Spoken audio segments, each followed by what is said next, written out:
Okay, I'm going to turn it over to Coach for his opening statement, and then we'll start with your questions. Please line up in the chat queue as you normally do. Thank you. Good morning, everybody. Good to see everybody.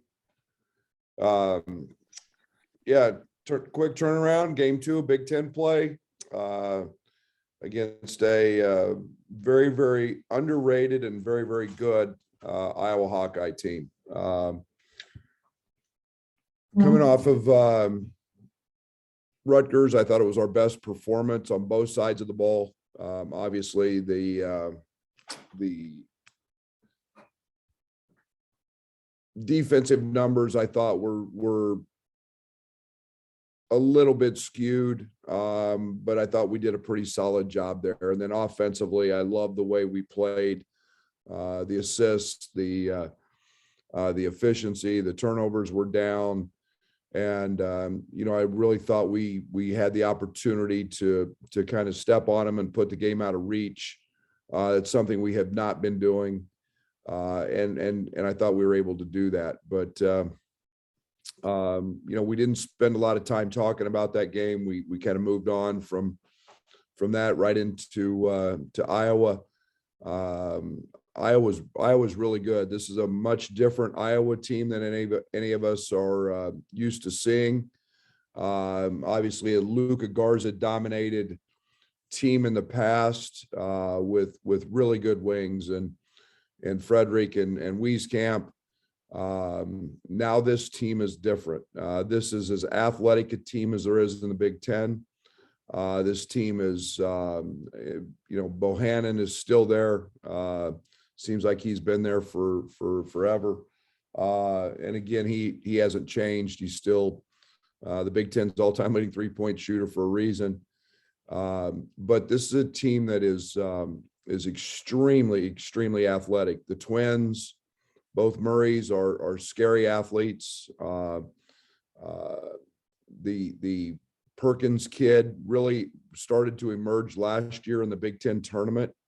He is playing terrific. He's a 6'4", very strong, 215-pound athlete who's playing great. And then Joe Toussaint has really stepped into a leadership role on that team. Is playing with tremendous confidence. He's an elite defender. And then I think that, the emergence of Patrick McCaffrey, 6'9" slasher athlete, gives them length, gives them athleticism. This team's maybe not as big and as inside oriented, but they are electric in transition. They're pressing, and a team that is maybe as potent offensively as they were last year. They're just doing it in some different ways. Brad, looks like Keegan Murray is expected to be back tomorrow. Is that your expectation? I would expect that, yes. I always expect guys that are listed out to come back and play against us. And because Geo Baker wasn't there, this second game in a row where you have an interesting prep, how does that change what you do in practice? Yeah, no, I mean, we're planning on him playing. Reading Fran's comments after the Purdue game, he thought he would play in the Purdue game, so it just made common sense that he would be ready for our game on Monday, being at home. And it's early in the year. You're trying to get guys as healthy as you can, yet it's a Big Ten game, so he'll be ready. He's had 2020 games. He's electric in the open court. He's that guy that he's what a pro looks like today. He can go get it off the glass. He can take it coast to coast. He can dunk on you. He's finishes with either hand. He's shooting it not as well as his brother, but he's shooting it at a high clip. So we're expecting him to play and be a big part of our game plan trying to stop it. Thanks. Hey, Brad, after the game against Rutgers on Friday night, you mentioned how Trent and DeMonte, the first thing they said in the locker room after the game was, we haven't beaten Iowa in Iowa City. What do you think it means to those two guys to be able to go in there and get a win on Monday night if you are able to come out with one? No, I mean, I think I don't think we put any more value on any one game.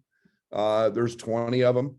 And yet there's little sidebars all season long, which you try to, you try to eclipse, you try to do something that maybe you haven't done. You set little goals for every game. And that's one that those guys have talked about. And we were able to do some positive things in terms of winning on the road last year. And this year's a new team, a new challenge. And Iowa City's been one of those places that we haven't conquered yet. And what is it about playing in Iowa City that's difficult? Obviously, it's an interesting arena and whatnot, but what is it about that environment that makes it difficult to go in there and come out with a win? Really good coach, really good players. And that's, I mean, it's hard to win in those places. It's hard to win in any venue when you've got a really good coach and you've got really good players on the other team. This team, I'm telling you, is going to compete for a championship. Iowa's that good. And, they've just reshifted. They got great depth. And this is a really good Iowa team. Hey, Coach, you talked about Coleman's defensive upside to go from Harper to Keegan Murray to have Race Thompson in the league, Diabate at Michigan. How important is he just knowing that EJ Liddell as well, like the guys in this league at the 4 spot and being able to have an answer for them with his length and athleticism? Yeah, it's probably the position we've got the most pros this year in our league. And they happen to be dominant players and we've got to be able to throw different looks at them. And that's my, it's been my point of emphasis all year with him, Derek, is knowing what's in front of us and knowing what we're going to see in the league. And it's in the conference play this year, we've got tremendous talent at that spot. And we've got to be able to neutralize that the best we can. Thanks. Hey, Brad, we're going to talk to Luke here in a couple minutes, I guess, after you. What stood out about him as a freshman? It just seems really at the front of a lot of things, which stands out on a team that has so many veterans and seasoned guys. Yeah, Luke's unique. And I say this because he's got unrivaled leadership abilities. I mean, he's not afraid. He has always been a leader. You can tell, you see his quarterback come out in him from his high school football days. But he has always been a leader. And to do that, you got to be unafraid. And you got to be unafraid when you say something. You got to be unafraid when you play. He is ultra competitive. That's made him, he wants to run the fastest mile. He wants to make the most threes in a row. He wants to make the most free throws. He is an ultra competitor, and that's helped him stand out early, and it's helped him make the adjustment. Then when you put his abilities with his IQ and those leadership qualities, you've got a guy you've been able to push fast forward and hit it a few times, and it's expedited his growth pretty quickly. What has that on-court growth been since you first got him in the summer? Yeah, just like anybody else, like any other freshman, trying to figure out who you can guard and how to guard and how physical it is. And maybe some of the shots you get offensively in high school, you don't get now, but most of his growth has been on the defensive end. He's shown he's a capable scorer and shooter. That's really stood out from day one. And sorry, if I could get one more, is there an update on Andre's availability for tomorrow? Same status. Thanks, Brad. Hey, Brad, just, after Friday's game against Rutgers, just what on maybe both sides, offensive, defense, do you see as repeatable that this team can maybe easily keep doing? Well, most of it's not the physical part, Scott. Most of it's the mental part. That's what I want to push repeat on is, I thought our approach, I thought our focus, I always challenge our guys to never play the opponent. to play against themselves and to play the game the right way. We had some lapses, when we were up 30, but those anger me, those frustrate me. And I think that that's the way we've got to try to approach the game from a mental standpoint 20 times in league play. And those are the things I thought we were focused. I thought we were dialed in. I hope our effort is never an issue. But, I thought we played really hard. And so the mental side of it's what I'm challenging our guys to is, you've got 20 of these and you take a mental nap and you lose. It doesn't matter who you play. And so that's what I want to try to duplicate again and again and again. It's not counting last year because the schedule is so different, but the Big Ten's had 4 years, I suppose, of these early conference games. I'm just curious, kind of what you think about it now, maybe compared to year one when you got here, and maybe what the Big Ten has accomplished with these early games. Oh, I totally understand why we play them. I mean, we're sitting there kind of in a lull between the end of football regular season, between the bowls. I understand the early games, and then I think it's important that we understand that you have to play them early to play 20, to not just have a mosh pit of games where you then throw safety and you throw travel and you throw fatigue late in the year. And I think that's what this does. I think they're harder to prepare for. You don't know as much about your team in early December, but I understand why we're playing them, and the importance and the relevance of these games is huge, because you sure don't want to start 0-2 going into January knowing you got 18 in front of you. Thanks, Brad. Brad, I go back to the last game you played at Carver Hawkeye, and in the game they won, Joe Toussaint is shooting for an hour after the game while we're writing, because he realizes, to use your language, you just dorked him and kind of backed off him. I'm curious if the scouting report on him has drastically changed over the last couple of years, and you have to play him different. Absolutely. He's I remember seeing Joe in high school. He was that guy that had the reputation of the guy who can't shoot. I'm not saying he's Bohannon shooting it, but he's drastically improved, and he's the thing now is he's a willing 3-point shooter. He's not backing off of that. Now, when I say that, he is elite in the paint, elite, and he's got great touch. He's got great strength, so he knocks guys off and can get it off. I think 84% of his field goals are in that paint area this year, but he's very much improved, and he's truly a menace on the defensive end. Are you seeing a difference with Iowa this year simply because they don't have Luka? And I'm asking maybe specifically on the defensive end, maybe a more intensity and maybe a more a grittiness to them on that end of the floor because they have to get stops now? They're pressing. They're trying to force turnovers. And let's not make a mistake.